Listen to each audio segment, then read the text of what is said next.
Hello everyone, thank you for stopping on my channel. Just quickly wants to demonstrate a script, a PowerShell script that I created. It's used to extract emails from a given source txt file.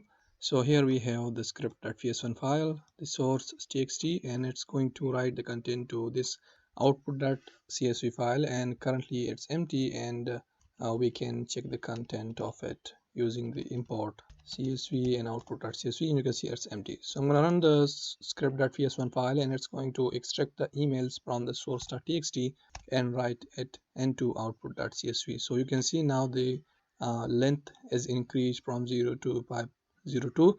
And now if I import the csv file, which is output.csv, you can see we have the emails extracted from source.txt file into this output.csv file.